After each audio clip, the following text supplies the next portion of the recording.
먼저 치유받은 치유자, 이 부분은 우리가 명령 선포가 많잖아요. 봉독할 때도 성경 봉독할 때도 크게 하셔야 되고, 믿음의 선포가 많은데 그동안 이렇게 쭉 잘 달려오셨어요. 2주만 더 하면 되겠고요. 이 말씀 가운데 우리가 가장 기본적인 말씀이 있죠. 하나님 말씀은 지금도 살아서 역사하신다는 것. 그 역사하는 말씀, 우리는 확신을 가지고 선포하는 거죠. 가장 확신에 근거되는 말씀이 뭐라겠습니까? 이사야 53장 4절 5절 말씀입니다. 우리 함께 봉독해 볼까요? 시작. 그는 실로 우리의 질고를 지고 우리의 슬픔을 당하였거늘 우리는 생각하기를 그는 징벌을 받아 하나님께 맞으며 고난을 당한다 하였노라. 그가 찔림은 우리의 허물 때문이요 그가 상함은 우리의 죄악 때문이라. 그가 징계를 받음으로 우리는 평안을 누리고 그가 채찍에 맞음으로 우리는 나음을 받았도다. 아멘. 예수님의 십자가가 나의 질고를 지고 가셨다고 그러셨습니다. 사랑하는 성도 여러분, 나의 허물과 나의 죄 때문에 우리 예수님이 찔리고 상하신 것을 믿으십니까? 채찍에 맞음으로 내가 나음을 받았다고 그랬어요. 그래서 예수님의 십자가는 내 죄악뿐만 아니라 내 모든 질병도 다 같이 담당하셨다는 것이죠. 우리가 이 말씀을 근거로 선포하는 것 아니겠어요? 지금까지 우리가 이 치유의 권능에 대해서 나눴죠. 전능하신 하나님의 손의 권능, 예수 이름의 권능, 예수님의 보혈의 권능, 성령님의 권능, 하나님의 말씀의 권능이에요. 이 5가지의 권능은 아주 절대적인 거죠. 이 절대적인 요소 외에 또 다른 필수 요건이 있었어요. 믿음, 그리고 지난주에 했던 믿음의 명령 선포예요. 오늘 그 믿음의 명령 선포에 그 베드로와 바울의 사역 현장이 어떠했는지를 나눠볼 거예요. 지난주 믿음의 명령 선포를 다시 한번 정리해 본다면 천지 만물의 창조도 모든 역사도 다 하나님의 명령과 선포로 이루어졌다 말씀드렸습니다. 하나님 말씀에는요 창조의 권능이 있는 거예요. 빛이 있으라 하니 빛이 있어진 거잖아요. 창조의 권능입니다. 없는 것에서 있게 만드셨죠. 그런데 우리 입술에도 힘을 주신 것이죠. 믿음의 사람들 역시 믿음의 선포를 통해서 믿음의 역사를 이루어 가셨죠. 우리 말에도 생명력이 있음을 믿으시길 바랍니다. 나의 생사화복이 혀의 힘에 달렸다는 것이죠. 그것이 사실이라면 우리는 입술에서 어떤 말을 해야 되겠어요? 생명의 말, 축복의 말을 해야 된다는 거죠. 지난주에도 했는데 축복의 말, 믿음의 선포 한번 해볼까요? 한번 띄워주세요. 저를 따라 하시기 바랍니다. 살겠네, 그래도 살겠네, 아무리 힘들어도 살겠네. 아무리 힘들어도 살겠네. 잘 됩니다. 더 잘 됩니다. 갈수록 더 잘 됩니다. 잘 됩니다. 더 잘 됩니다. 갈수록 더 잘 됩니다. 행복합니다. 더 행복합니다. 갈수록 더 행복합니다. 행복합니다. 더 행복합니다. 갈수록 더 행복합니다. 나와 내 가정과 우리 교회는 천국입니다. 나와 내 가정과 우리 교회는 천국입니다. 자, 감사합니다. 함께 선포할까? 시작. 감사합니다. 더 감사합니다. 갈수록 더 감사합니다. 아멘. 아멘. 자, 저번에도 3가지는 함께 나눴죠. 다시 한번 떼어주시고 옆 사람에게 살겠네, 그래도 살겠네, 아무리 힘들어도 살겠네. 시작.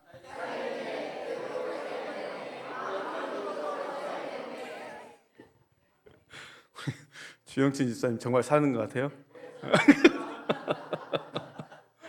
제가 지난주에도 그랬죠. 축복의 말은 아무리 인상을 쓰라고 그래도 인상이 안 써지는 거예요. 그렇잖아요. 축복의 말은 그냥 밝게 할 수밖에 없는 거예요. 여러분 표정을 보니까 인상 쓰시는 분들이 한 분도 없어요. 다 표정 밝게. 왜? 살겠네 하는데 인상 쓰면 살지 않잖아요. 자, 잘 됩니다. 더 잘 됩니다. 갈수록 더 잘 됩니다. 옆 사람에게 시작. 아멘. 우리 입술의 말 하나님이 들으시는 거죠. 이제 우리가 다음 주에 특별 새벽기도 하면서 요즘 이제 날마다 샘물 묵상집을 하다 보니 출애굽기 말씀으로 하잖아요.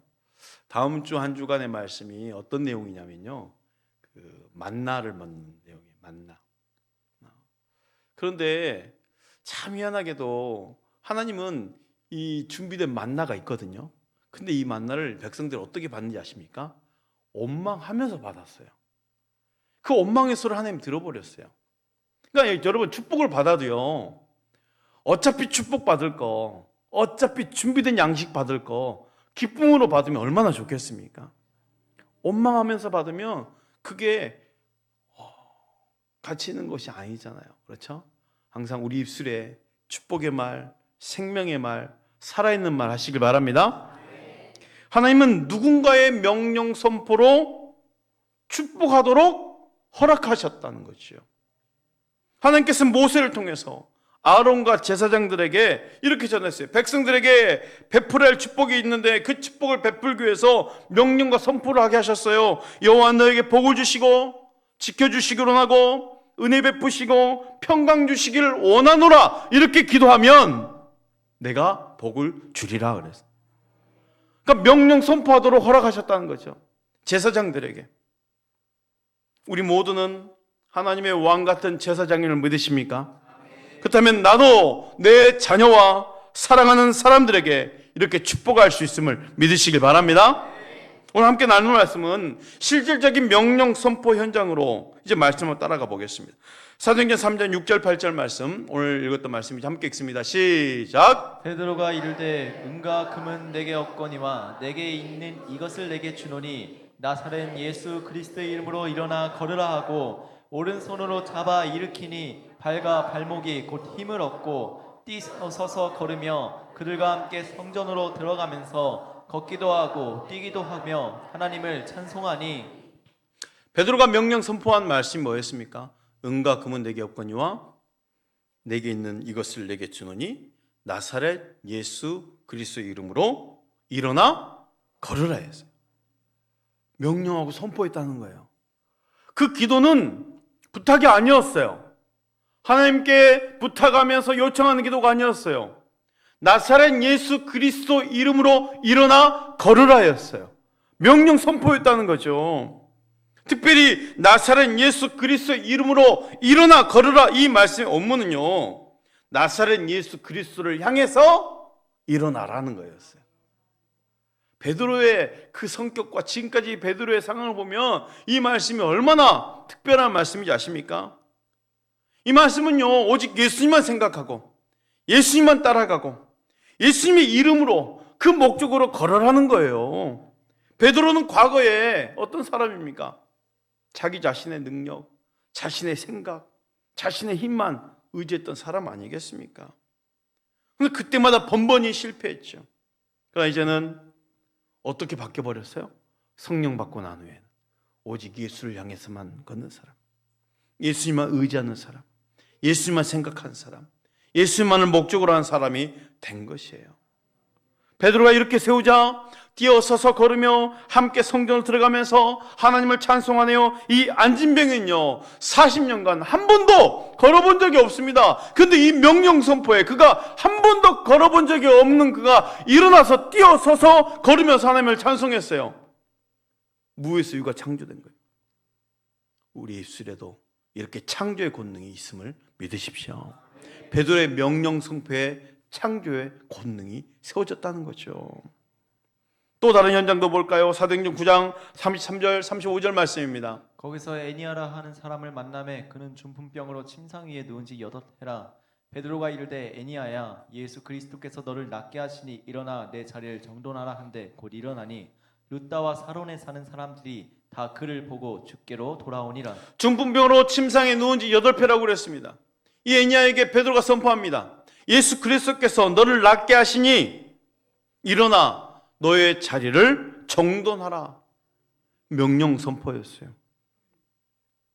이 중풍에 걸린 사람은요, 마음과 행동이 일치하지 않잖아요.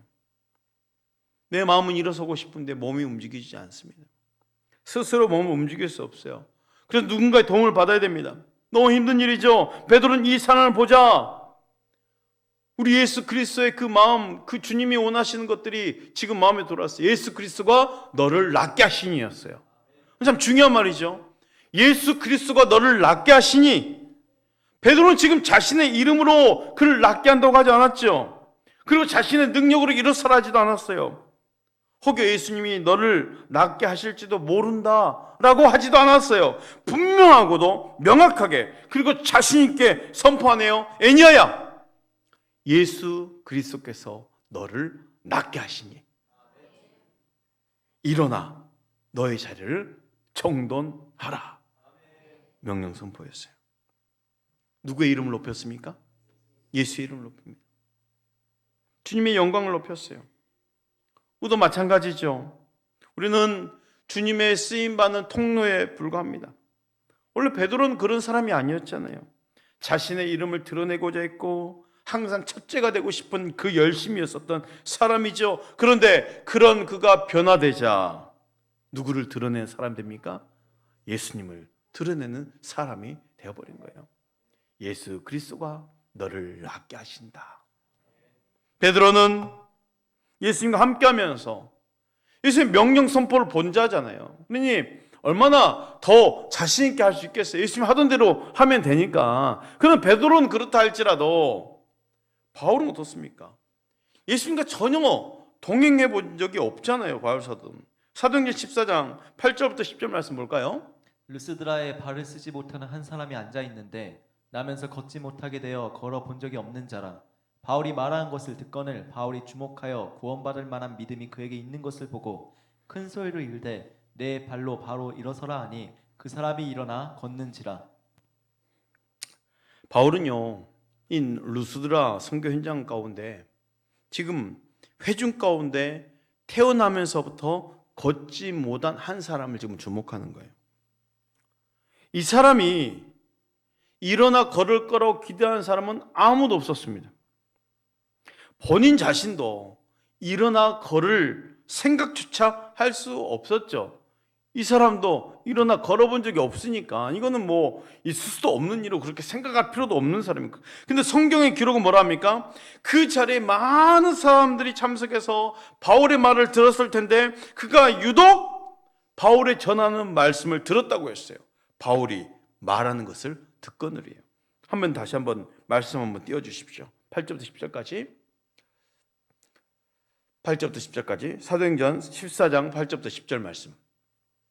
누스드라에 발을 쓰지 못하는 한 사람이 앉아있는데 나면서 걷지 못하게 되어 걸어본 적이 없는 자라. 자, 거기 뭐랍니까? 9절에 바울이 말하는 것을 듣거늘. 바울이 말하는 것을 듣거늘. 이 말 뭐래요? 거기에 많은 다른 사람들이 있는데 유독 그 사람은 지금 바울이 말하는 것을 집중해서 듣고 있는 거예요. 집중해서. 여기서 듣거늘이라는 단어는 어떤 단어냐면 듣는다라는 일반적인 말이 아니에요. 다른 사람의 말을 관심 있게 집중해서 순종하는 자세로 듣는다는 거예요. 그러니까 말씀을 들을 때 어떻게 듣는지 그냥 순종하는 자세로 빨아당기듯이 말씀을 듣는 거예요. 우리 권사님들처럼 빨아당기듯이 막. 그렇죠? 여기 순종하다는 뜻이 포함되는 단어예요. 그러니까 많은 사람들이 있었는데 바울이 전하는 메시지를 처음부터 끝까지 집중해서 열심히 들었다는 거예요. 저도 이렇게 말씀을 전하다 보면 유독 말씀을 집중해서 듣는 분들이 계셔요. 그럴 때 어떤 감동이 드냐면 이 말씀이 지금 우리 권사님에게, 우리 집사님에게 꼭 필요한 말씀이겠구나. 뭔가 응답이 있어지겠구나. 그런 감동이 막 올라와요. 그래서 더 힘있게 막 선포할 때가 있어요. 바울은요, 그런 글을 주목했어요. 둘이 눈이 마주친 거 이제. 둘이. 바울이 주목하여 구원받을 만한 믿음이 그에게 있는 것을 보고해요. 바울은 말씀을 듣는 그 사람을 향해서 지금 전했어요. 말씀을 했어요. 바울의 눈이 지금 말씀을 듣는 그 사람 눈에 마주쳤어요. 지금 말씀을 듣는 정도가 아니라 이 사람은 말씀을 받아 먹은 거예요. 여러분, 능력이 안 일어날 수 없습니다. 능력이 안 일어날 수가 없는 거예요. 그 말씀이 크게 역사한 것 아닙니까? 말씀을 들을 때 집중해서 말씀을 받고 그 말씀을 양식으로 먹을 수 있기를 바랍니다. 구원받을 만한 믿음이란 구원이 들음에서 온다라는 것을 지금 말해주고 있는 것 아니겠어요? 그런 말씀을 들으면 하나님께 대한 믿음과 순종하려는 마음이 생기는 거예요. 예수님 나의 주님이심을 고백하게 되는 거예요. 바울은 그의 믿음을 보고 그를 향해서 큰 소리로 믿음의 명령 선포를 하네요. 10절 말씀을 우리 함께 같이 선포해 볼까? 시작. 큰 소리로 이르되 내 발로 바로 일어서라 하니 그 사람이 일어나 걷는지라. 바울이 명령 선포한 말씀을 다시 한번 따라해 봅시다. 따라해 주십시오. 내 발로 바로 일어서라. 네 발로 바로 일어서라. 내 발로 바로 일어서라. 내 발로 바로 일어서라. 아멘. 아멘. 이 명령 선포에 그 사람은 일어나 걷게 되었습니다. 핵심은 뭡니까? 예수님께 대한 믿음과 순종으로 말씀 듣는 자에게 향한 믿음의 명령 선포의 역사라는 거예요. 말씀에 대해서 순종으로 듣는 자에게 믿음의 명령 선포가 지금 역사했다라는 거예요. 바울은요, 예수님과 동행해 본 적이 없잖아요. 예수님이 하셨던 명령 선포를 들어본 적이 없잖아요. 그런데 그는 명령과 선포를 사용할 줄 알았다는 거죠.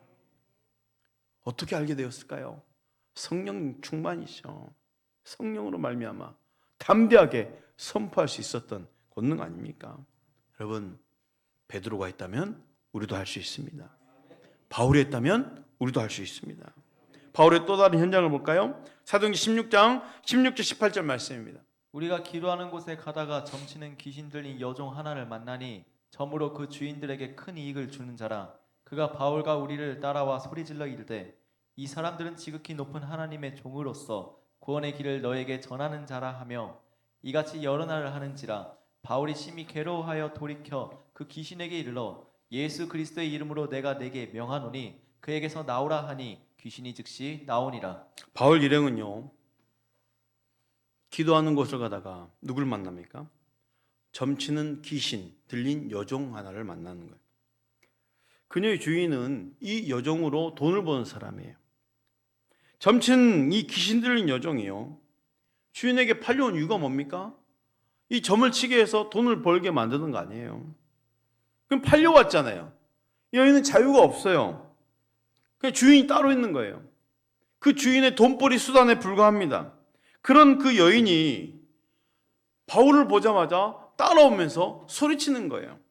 이 사람은 지극히 높은 하나님의 종으로 구원의 길을 너에게 전하는 자라. 이 말이 맞습니까? 틀립니까?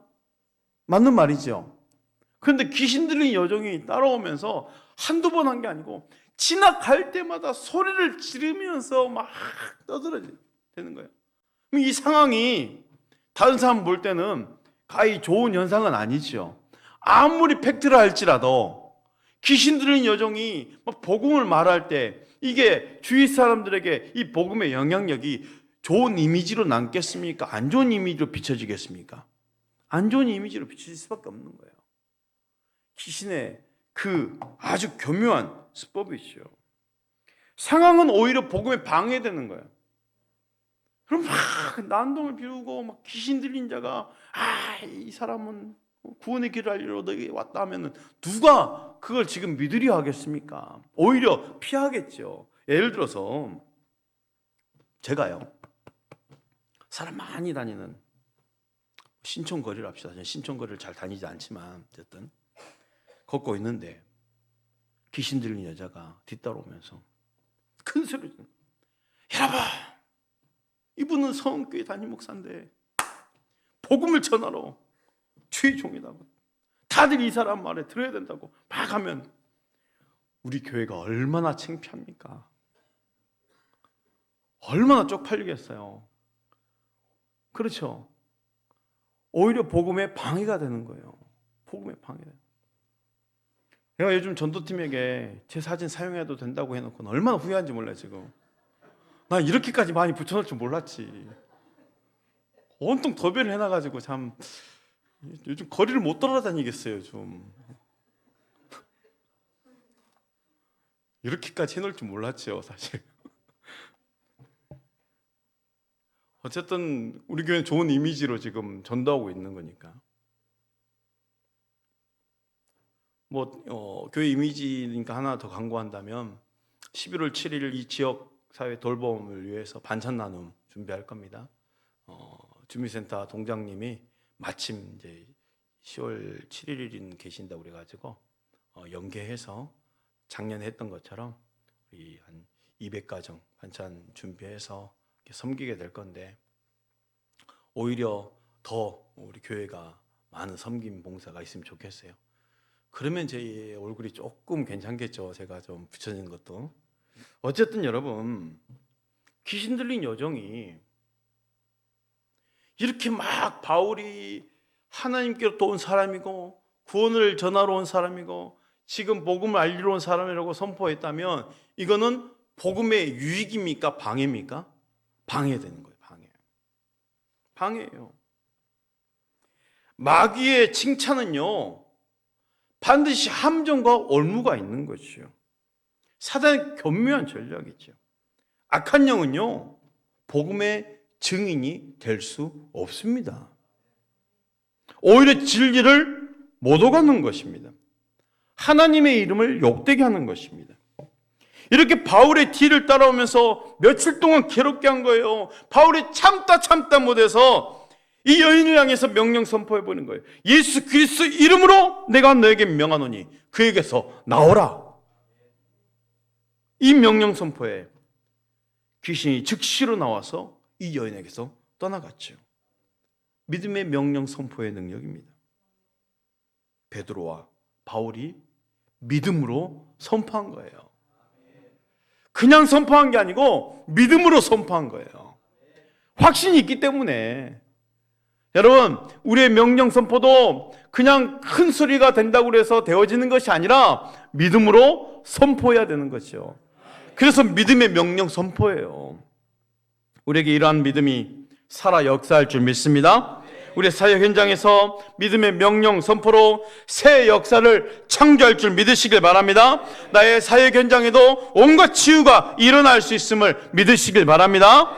우리 믿음의 말씀을 근거로 한 명령 선포와 함께 선포하시고 찬양하시고, 오늘 10월 첫째 주 금요 기도이죠. 연합으로 드려지니까 기도하고 축도로 마치도록 하겠습니다. 자, 우리 함께 선포합니다. 나는 말씀의 근거에서. 시작. 나는 말씀의 근거에서 하나님의 명령과 선포로 천지를 창조하셨음을 확신한다. 나는 나의 생사 화복이 나의 혀에 달려있음을 확신한다. 나는 내가 입을 크게 열면 하나님이 채우실 것을 확신한다. 나는 내 말을 하나님이 들으시고 들으신 대로 행하심을 확신한다. 나는 구약의 제사장들은 백성들을 축복할 권세가 있었음을 확신한다. 나는 예수님 안에서 왕같은 제사장인 나에게도 축복할 수 있는 권세가 있음을 확신하고 말씀으로 많은 사람들을 축복하리라 결단한다. 나는 말씀의 근거에서 예수님은 제자들에게 어느 집에 가든지 이 집이 평안할지어다 하고 축복하게 하셨음을 확신한다.